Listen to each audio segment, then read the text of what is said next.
les Américains. On en parle moins, mais là, il se passe quelque chose de tout à fait intéressant. Le porte-avions américain USS Gerald Ford a été menacé par un sous-marin russe au large de la Norvège. Opération de grande envergure a été lancée en mer de Norvège. Plusieurs avions de surveillance maritime norvégiens, britanniques, américains ont effectué des dizaines de sorties au large des îles Lofoten, au nord du pays.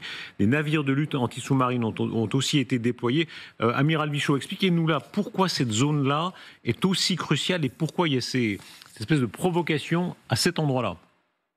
La première chose qu'il faut voir, c'est que effectivement le plus grand porte-avions du monde et le plus récent, le porte-avions Gerald Ford, le porte-avions américain, qui est normalement affecté à la 6e flotte, donc plutôt en Méditerranée au départ, est aujourd'hui passé en mer du Nord. Donc il est effectivement au large de la Norvège, quelque part entre la Norvège, les îles britanniques et l'Islande, avec tout son groupe aérien, son escorte, une escorte composée de destroyers, de sous-marins, et donc il est en plein dans la cour de la Russie. Au moment où la Russie s'apprête à lancer son fameux exercice Zapad 2025, qui devrait commencer le 16 septembre, et donc c'est pas anodin que les Américains aient actuellement placé leur porte-avions à cet endroit-là. Et puis également, on sait que les Russes sont en train de faire des essais d'un tout nouveau sous-marin nucléaire d'attaque, le PERM, qui vient d'être admis au service actif et qui a commencé ses essais. Et chose aussi un peu surprenante, on a constaté récemment que 3 sous-marins nucléaires d'attaque russes, plus anciens, mais de la même génération, des type Yasen, ce sont des sous-marins extrêmement performants, ont quitté leur port d'attache en Russie, près de Mourmansk, et sont probablement aujourd'hui en mer de Barents ou en océan Arctique ou en mer du Nord.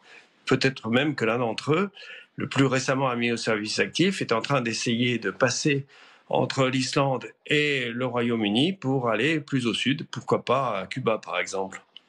Là, je vous pose la question aussi, Elisabeth, les Américains surprennent par leur côté belliciste. On avait beaucoup dit que Trump ne voulait pas de guerre, etc. En réalité, la chose militaire, il la manie avec une main de fer. Il la manie d'abord. En même temps, il y a certains des intérêts américains qui ont besoin d'être défendus à ses yeux. L'amiral parlait de l'Arctique. On peut penser à l'Arctique qui est un des grands enjeux de compétition entre grandes puissances aujourd'hui. Ne pas vouloir rentrer dans une guerre ne veut pas dire ne pas utiliser l'appareil militaire qui est l'appareil américain. Et je pense qu'il y en a qui s'étonnent qu'il lance des sous-marins nucléaires ou qu'il est prêt à bombarder l'Iran.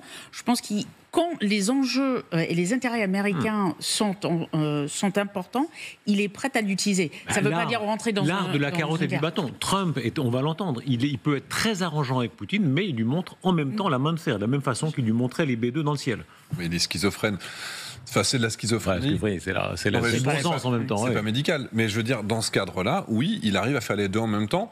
Il y a des fois où c'est bien. Là, en l'occurrence, avoir de la fermeté, pour moi, c'est la seule solution face aux Russes. Tous les Soviétiques, tous les Russes qu'on a sur les plateaux nous disent toujours ils ne comprennent que la fermeté. Oui. Donc, il y a un moment, quand Trump fait le nécessaire, là, il faut le saluer. Avoir une présence dans cette zone qui est l'Atlantique Nord, entre les pays d'Europe et d'Amérique et des États-Unis, du Canada, l'Islande, la Norvège, c'est normal de protéger nos abords et c'est normal d'être présent pour éviter qu'il y ait des navires qui approchent. CBS, je cite CBS, cet épisode survient dans un contexte tendu entre la Russie et l'OTAN. Le média CBS News rapporte que l'armée américaine a une nouvelle fois envoyé des avions de chasse pour traquer un avion espion russe volant près de l'Alaska. C'est le 4e appareil intercepté dans la zone depuis dimanche. Les Américains s'activent, Amiral Bichot. Oui, les Américains s'activent aussi bien d'ailleurs dans l'Atlantique ou dans la mer du Nord que dans le Pacifique. On est toujours sur 2 fronts en permanence. Ce que je voulais souligner également, c'est que dans ce groupe du porte-avions Ford actuellement, on trouve un destroyer suédois et on trouve un navire de ravitaillement norvégien, également un navire de ravitaillement norvégien. Il y a également un sous-marin américain qui a appareillé très récemment, c'était avant-hier, de la base de Faslane en Écosse, un sous-marin type Virginia, donc les sous-marins extrêmement modernes américains. Donc vous voyez qu'il y a beaucoup de moyens qui sont déployés. Il y a même d'ailleurs un brigade atlantique français qui est parti en Norvège ces jours-ci. Indiane, sur cet activisme américain, et on entendra plus tard, Trump a des moods assez durs sur Poutine. Alors d'abord sur cet épisode en particulier, pendant la guerre froide, les Soviétiques et les Américains s'amusaient à se traquer dans l'Arctique. Et ça continue. Et ça continue. Donc il y a une forme de retour à ces petits jeux historiques. Et puis d'un autre côté, ce sous-marin russe se représentait une menace pour l'USS Ford. Et en termes de ligne rouge, vous ne pouvez pas avoir un navire ennemi ou alors un sous-marin ennemi qui s'approche ou adversaire qui s'approche sans réagir. Ce n'est pas possible stratégiquement parlant.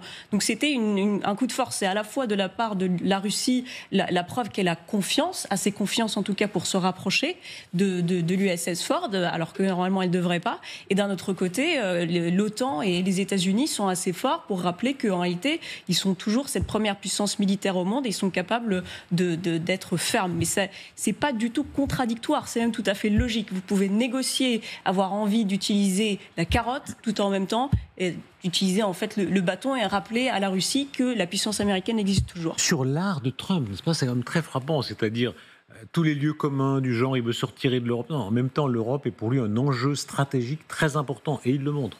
Oui, il a visiblement à l'égard de Poutine une politique de la carotte, c'est-à-dire il lui offre des carottes, beaucoup de carottes, des cajots de carottes, Voilà, en lui disant on va faire du business ensemble, extraordinaire dans le pétrole, etc. Et le lapin Poutine n'a visiblement pas envie de manger ces carottes-là. Il a envie de manger autre chose, comme l'a dit Macron, ce qui agace Trump. Et par ailleurs, effectivement, vous vous souvenez que dans son discours inaugural, il avait fait l'éloge de Theodore Roosevelt, celui qui a la théorie effectivement de la carotte et du bâton. Il montre son bâton. Il le montait le bombardier. C'est pas par hasard que le bombardier B-2 qui avait bombardé les installations nucléaires de l'Iran est passé au-dessus de Poutine. Et là, effectivement, il fait une exception à la politique constante américaine qui est plutôt de se tourner depuis Obama vers l'Indo-Pacifique. Là, eh bien, on est en pleine zone européenne, en pleine zone atlantique. C'est vrai que notre priorité stratégique, c'est l'Indo-Pacifique, mais on ne va pas pour autant abandonner l'Atlantique. Et comme on veut essayer toujours de convaincre Poutine de céder, d'accepter le cessez-le-feu, parce qu'en fait, Trump, son obsession, c'est d'avoir le prix Nobel de la paix, eh bien, ce n'est pas par hasard, effectivement, que le Gerald Ford ait quitté la Méditerranée pour aller dans ces eaux qui sont évidemment beaucoup plus proches de la Russie et des ports stratégiques russes.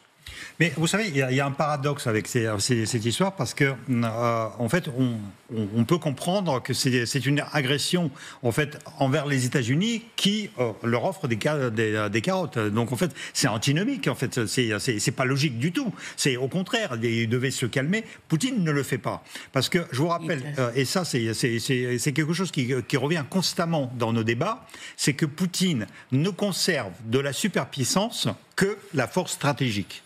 Et donc, en fait, le porte-avions américain, avec le groupement de bateaux qui sont autour, c'est la force stratégique américaine, et les Russes sortent les sous-marins nucléaires et leurs bateaux aussi de surface pour, en quelque sorte, rappeler aux États-Unis qu'ils jouent sur le même tableau.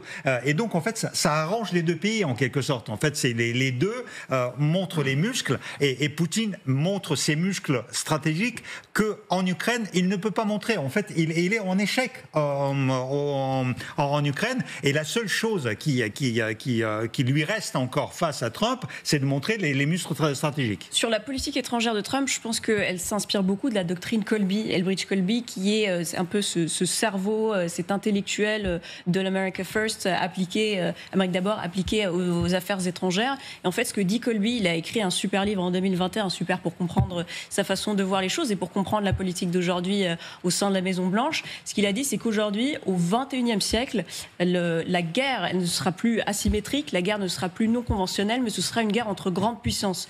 Et dans son livre, il mentionne ces deux grandes puissances, la Russie et la Chine. Mais il finit en concluant, le vrai danger existentiel, c'est évidemment la Chine, mais c'est pas pour autant que les États-Unis vont reculer. Lorsqu'il va y avoir des intérêts à défendre en Europe contre la Russie, il faudra les défendre. Mais in fine, l'objectif, ça va être rapidement de régler le conflit en Ukraine pour pouvoir retourner toutes ses forces sur l'Indo-Pacifique et sur la Chine. Et je pense que comprendre la doctrine Colby, c'est vraiment comprendre la doctrine Trump. Et surtout que le chef d'état-major des armées américaines vient de déclarer quand même que les Américains n'avaient plus les moyens de se battre sur 3 fronts, hein, parce qu'il y a le front d'être là au Proche-Orient, quoi, au Moyen-Orient. Et donc, ça prépare, me semble-t-il, c'est triste, mais c'est comme ça, c'est la vie internationale, ça prépare, à mon avis, un désengagement américain sur la question ukrainienne, en disant j'ai fait tout. Vous êtes d'accord avec moi? Je suis content. J'ai fait tout ce que j'ai pu. Vous avez bien vu. Je vous ai pris à témoin. Mais il prépare le terrain depuis longtemps. Et voilà, ils sont pas capables de se mettre d'accord. Ce sont des abrutis, les uns comme les autres. Et je m'en lave les mains et je laisse le dossier aux Européens. Ils le disent depuis longtemps. D'abord, Marco Rubio l'a dit, mais si on lit bien Elbridge Colby, il dit plutôt on va laisser l'Europe aux Européens, on va les encourager justement à se responsabiliser parce qu'on ne peut pas être sur tous les fronts. Et on le voit, Colby est derrière notamment cette question de ne pas laisser les armes à longue portée aux Ukrainiens et un certain nombre de décisions. Et très clairement, les Américains risquent, et nous prévient, c'est pas une grande surprise, qu'ils risquent de se retirer, et c'est pas très étonnant.